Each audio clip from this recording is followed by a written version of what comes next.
ഒരു കാര്യം ചെയ്യണം. എല്ലാ ദിവസവും കട്ടിലേ കിടന്ന് എഴുന്നേൽക്കുന്നതിന് മുമ്പ് ഉണർന്നു രാവിലത്തെ വർക്കിന് പോകും എന്തിനും ആയിക്കോട്ടെ, കട്ടിലേ കിടന്നിട്ട് അതിരാവിലെ എഴുന്നേൽക്കുമ്പോൾ റെസ്റ്റിംഗ് പൾസ് എന്ന് പറയുന്നത് കട്ടിലെ തന്നെ കിടന്നിരിക്കണം. 1 മിനിറ്റ് ഫുള്ള് പൾസ് നോക്കണം. Full 1 minute correct 1 minute pulse നോക്കണം. അത് ഡെയിലി ചെയ്തിരിക്കണം. നോട്ട് ചെയ്ത് വെക്കണം. നാളെ കിട്ടുന്ന പൾസ് നോട്ട് ചെയ്ത് അതൊരു ഡയറി വേണം ഇതിനൊക്കെ. ട്രെയിനിങ്ങിൻ്റെ ഇന്നെന്ത് ചെയ്തു, ഇന്ന് സാറ് എന്ത് വർക്ക് തന്നു, റുജു സാർ എന്ത് വർക്ക് തന്നു, ആ വർക്ക് മുഴുവൻ ഞാൻ ചെയ്തു. ഇല്ലെങ്കിൽ കാരണം വരെ എഴുതി വയ്ക്കണം. സാറ് 25 മിനിറ്റ് നോക്കണ്ട, ഞാൻ 20 മിനിറ്റ് ചെയ്തുള്ളൂ. അതിനെന്ത് പറ്റി അതൊക്കെ എഴുതി വയ്ക്കാം. എന്ത് വർക്കെന്ന് അല്ലെങ്കിൽ ട്രാക്കിൽ നമ്മൾ പരസ്യം ട്രാക്കിൽ ചെന്നു കഴിഞ്ഞിട്ട് റിപ്പീറ്റേഷൻ 150 സ്പ്രിൻ്ററാണ്, ഒരു 150 10 റിപ്പീറ്റേഷൻ ഞാൻ പറഞ്ഞു. ഇത്ര സെക്കൻഡ് ചെയ്യണം, ഇത്ര മിനിറ്റ് റിക്കവറി, ഇതെല്ലാം പറഞ്ഞു. അതെല്ലാം എഴുതണം. പക്ഷേ ഞാൻ 15 ഇത്ര സാറ് പറഞ്ഞ അത്ര എണ്ണം ചെയ്തില്ല.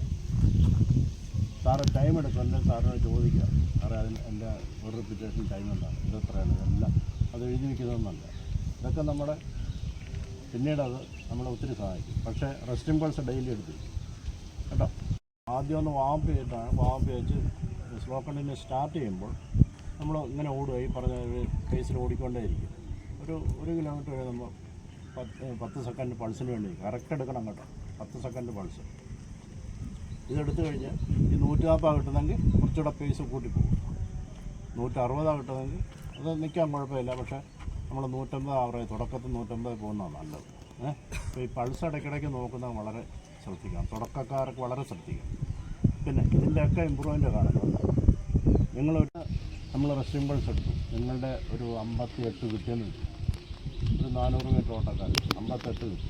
നമ്മളൊരു 1.5 മാസം കഴിഞ്ഞ് നോക്കി പൾസ് താഴോട്ട് വരും. ഈ 1 മിനിറ്റ് രാവിലെ കട്ടിലേ കടന്നുകൊണ്ട് നോക്കുന്ന പൾസ് താഴോട്ട് വരും. അതിൻ്റെ അർത്ഥം എന്താ? നമ്മൾ ഇമ്പ്രൂവ് ചെയ്തു, എൻട്രൻസിൽ ഇമ്പ്രൂവ് ചെയ്തു. നമ്മൾ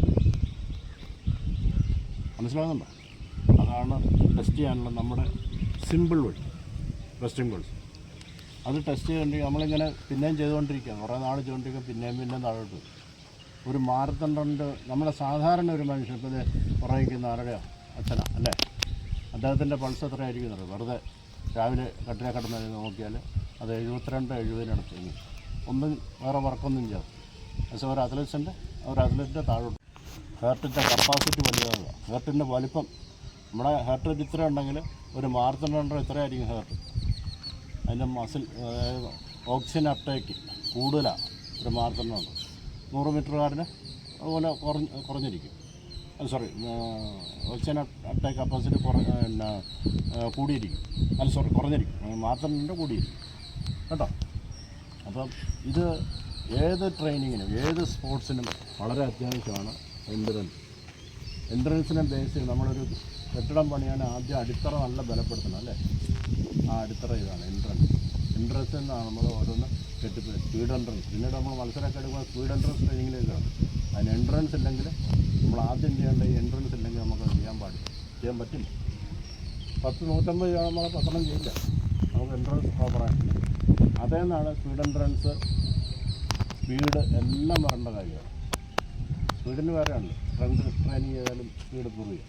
പക്ഷേ ഇത് സ്ട്രെങ്ത് ട്രെയിനിങ് ചെയ്താൽ 100 മീറ്റർ ഓട്ടക്കാരൻ 80 കഴിയുമ്പോൾ തുഴയും. അതേസമയം എൻട്രൻസും കൂടെ ഉണ്ടാവുന്ന 80 കഴിഞ്ഞ് അതുപോലെ പോകും. ഇതൊക്കെയാണ് ഇതിൻ്റെ കാരണങ്ങൾ കേട്ടോ. റെസ്റ്റിംഗ് പൾസ് ചില ദിവസം കൂടിക്കണം. സാധാരണ നമുക്ക് എന്നും കിട്ടിക്കൊണ്ടിരിക്കുന്നത് 52, 55 നമ്മൾ കുറേ നാൾ ട്രെയിൻ 52, 53 ഡെയിലി കിട്ടിക്കൊണ്ടിരിക്കുന്ന ഒരാൾക്ക് ചില ദിവസം പെട്ടെന്ന് ഷൂട്ടപ്പ് ചെയ്താൽ അതിന് 2-3 കാരണങ്ങളുണ്ട്. ഒന്ന് നമുക്ക് പനിയുണ്ടെങ്കിൽ പൾസ് കൂടും, റെസ്റ്റിംഗ് പൾസ് കൂടി. ലൂസ് മോഷൻ വയറിളക്കം ഉണ്ടെങ്കിൽ ഉണ്ടാകും. ഉറക്കമില്ലായ്മ, രാത്രി ഉറങ്ങിയിട്ടില്ല, പൾസ് കൂടും. ഇതെല്ലാം കൂട്ടിയുള്ള കാരണം പറയാം. എന്തുകൊണ്ട് ഈ റെസ്റ്റിംഗ് പൾസ് കൂടിയില്ല എന്നുള്ളതിൻ്റെ കാരണം നിങ്ങൾ പറയും. അപ്പോൾ വയറിളക്കം ആണെങ്കിൽ ഗ്രൗണ്ടിൽ വർക്ക് ചെയ്യാൻ പറ്റില്ല, പനിയാണെങ്കിൽ ചെയ്യാൻ പറ്റില്ല, റെസ്റ്റ് വേണം. ഉറക്കമില്ലെങ്കിൽ എല്ലാം അലമ്പോലാവും. അതുകൊണ്ടാണ് പറയുന്നത് ട്രെയിനിങ്, ഫുഡ്, വിശ്രമം, ഉറക്കം, ഈ 4 എണ്ണം വളരെ ഇമ്പോർട്ടൻ്റാണ്. ഒരു അത്ലറ്റിന് വളരെ വേണ്ടപ്പെട്ട. വിശ്രമം എന്ന് പറയാൻ നിങ്ങൾക്കില്ല. ഇതിനിടയ്ക്കുള്ള ഒരു സാധനം നിങ്ങൾക്ക്, കാരണം നിങ്ങൾ സ്കൂളിലും കോളേജിലും ഒക്കെ പോകുന്നവർ. അതുകൊണ്ട് പകല വിശ്രമമില്ല. ഡിഫൻസിൽ ആർമിയോ നേവി എയർഫോഴ്സ് അല്ലെങ്കിൽ പോലീസിലൊക്കെ ഉള്ള ടീമിലായിട്ട് കിടക്കുന്നവർക്ക് രാവിലെ വൈകുന്നേരം ട്രെയിനിങ് ഉണ്ട്. ബാക്കി അവർക്ക് മുഴുവൻ വിശ്രമം. മനസ്സിലായി, പകൽ മുഴുവൻ വിശ്രമം. അപ്പോൾ അത് നല്ലൊരു ക്വാളിറ്റിയാണ്. ആ വിശ്രമിച്ചിട്ട് വരുന്നവർ ട്രെയിനിങ് നന്നായി, ടയർഡായിട്ട് വരുന്നവർ ട്രെയിനിങ് ശരിയാക്കാൻ പറ്റും. അതുകൊണ്ട് ഈ സ്കൂളിൽ പോകുന്ന പിള്ളേരൊക്കെ കുറച്ച്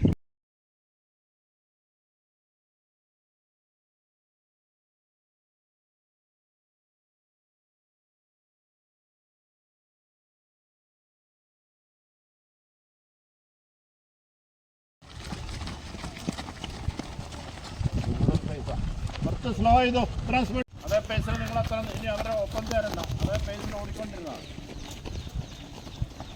അപ്പം കൈയുടെയൊക്കെ ആക്ഷൻ അവിടെ പോയി. ഇത്രയും ദിവസം ഞാൻ കൈയുടെ ആക്ഷൻ പഠിപ്പിച്ച് ആ രീതിയിൽ ചെയ്തേ. അപ്പോൾ നമുക്ക് ഇന്നത്തെ കാര്യങ്ങൾ പിടികിട്ടിയോ? റെസ്റ്റിംഗ് പൾസ് എന്നും നോക്കണം, ഡയറിയിൽ കുറിച്ചിടണം. ഈ വർക്ക് ചെയ്യുമ്പോൾ flow entrance development flow continuous work ചെയ്യുമ്പോൾ ഈ പറഞ്ഞ രീതിയിലേ ഓടാവുള്ളൂ. നിങ്ങൾ ഇമ്പ്രൂവ് ചെയ്യണമെങ്കിൽ 150 പൾസ് ആവറേജ് വെച്ച് 150-നും 160-നും ഇടയ്ക്ക് എത്താൻ കുഴപ്പമില്ല കേട്ടോ. അത് കുറച്ചുകൂടെ നന്നായിരിക്കും.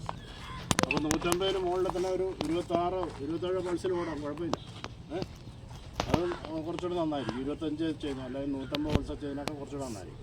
ഓക്കെ, ക്ഷീണം